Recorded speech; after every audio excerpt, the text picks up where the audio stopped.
Greetings and welcome to this month's episode of A Few Minutes with the President. On September the 17th, 1787, as he was leaving the Constitutional Convention, Benjamin Franklin was asked the question, what form of government the convention had produced. He famously responded, "A republic, if you can keep it." Nearly 240 years later, his words serve as a timeless reminder that maintaining a democracy requires active civic participation and constant vigilance. I'm delighted today to be joined by two women who embody civic participation.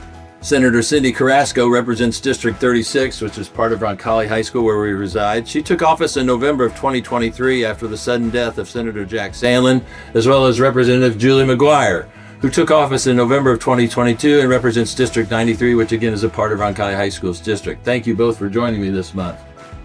Julie might look a little familiar to some of you. She and her husband Mark have 4 graduates of Roncalli and are members of St. Roch Parish.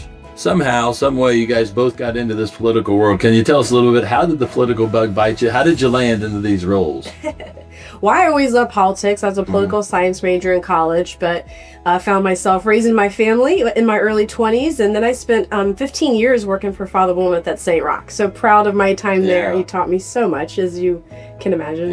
And then in late 2019, I kind of was recruited by a friend that worked at the Indiana State Senate to go work as a policy analyst. And I love that. I love policy. That's kind of my favorite part of what I do.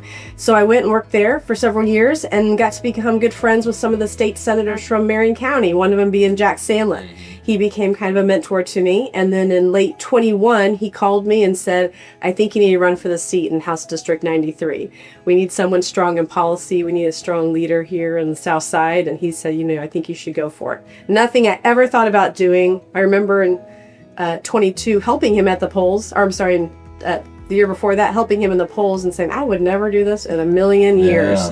And then I find myself doing it. So I'm glad I said yes and glad I took the opportunity. Thanks for your role. Cindy, how did you find yourself in this position? You could have paid me $1 million and I never would have guessed that I would be doing this ever. I knew early on I wanted to help people. My passion is in service. I just didn't know what that ultimately looked like. Sure. And as I grew up, it developed into this desire to become an attorney. And that's what actually brought me to Indiana because I'm originally from Texas. I loved my job immediately after graduating from law school. I worked at the state and had the chance to also work on policy, which I just absolutely love, and had my dream job. Did that for over a decade and very rewarding. But then as started to, build our family, we have a daughter, and we started to see that there were problems in our community. And rather than take a back seat, I decided to take an active role and run for public office so that maybe I could effectuate change in my community. Awesome. So, Neat stories for both of you. Thanks for sharing. Julie, let's talk a little bit about one of the pieces of legislation that's really prominent, and that would be universal school choice that takes effect here this coming school year, 26-27. So talk to our listeners a little bit about what is universal school choice. School in Indiana, we decided, the Republican caucus decided in early 2011, kind of around that time, that the policy of the state of Indiana was we fund students, not systems, right? The money follows the child. And that is the policy we set, and that's where everything, the choice vouchers kind of goes and leads from that starting point. Money follows the child. So universal, we are finally at the point, we are leading the nation because we have no caps on. That means every family is eligible to receive a choice voucher. But school choice in Indiana just generally means you can transfer from public to public. You can transfer from public to charter. We have charter schools, private schools, home schools. We have all the above in Indiana. So universal, but then what universal means is that there are no income caps anymore. Everyone qualifies if they choose to go to a participating voucher school to receive that chunk of money from the state gets to be applied to your tuition. Great. Thanks for all the efforts to make that possible. Appreciate it. Cindy, how about your lens? How do the lens that you see it from? Well, it's interesting because when I came onto the Senate, it was after Jack's unexpected passing. And so I came into it not with this whole body of preparation and campaigning and whatnot. And as I was meeting with people in the district, they would ask me about what my position was on school choice. And what I shared with them is what I bring to the table is I bring the perspective of the parent.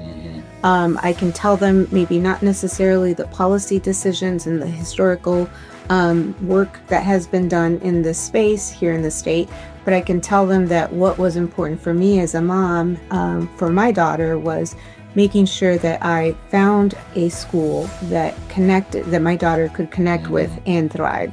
And my belief is that every child should have the opportunity, every family should have the opportunity to place their child in a school environment that is going to allow them to reach their maximum potential. Great, thank you.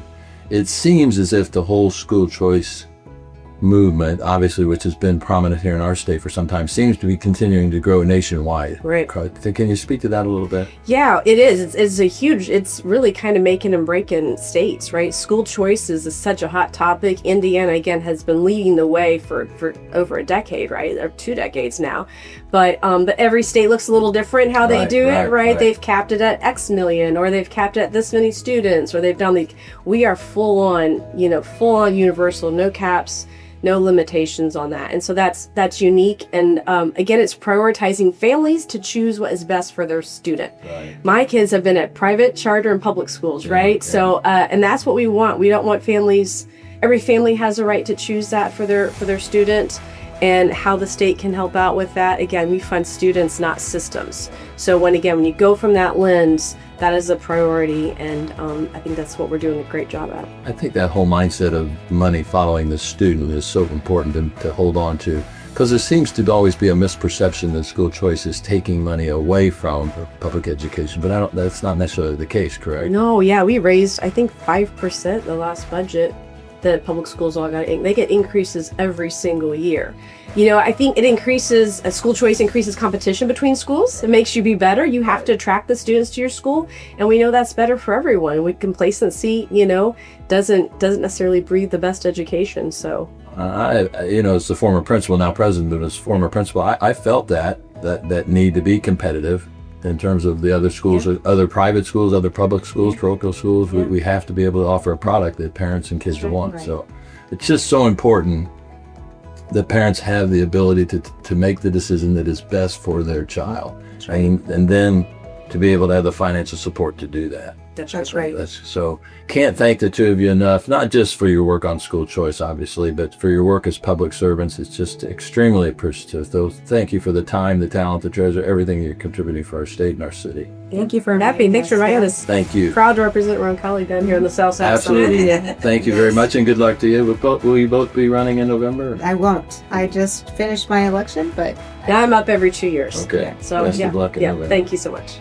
And thank you to Julie and Cindy for their great work. Please keep them in your prayers. And thank you as well to all of you who continue to support Roncalli High School through your gifts of time, talent, treasure, and prayer. We are most appreciative. Would you please join me in praying not only for Julie and Cindy, but for all of our politicians, our judges, our office holders. Bless them. Pray for their safety. Pray for their wisdom, their decision-making, and their integrity as they lead our city, our state, and our country. As always, God bless you. Go Royals, and St. John the 23rd, pray for us.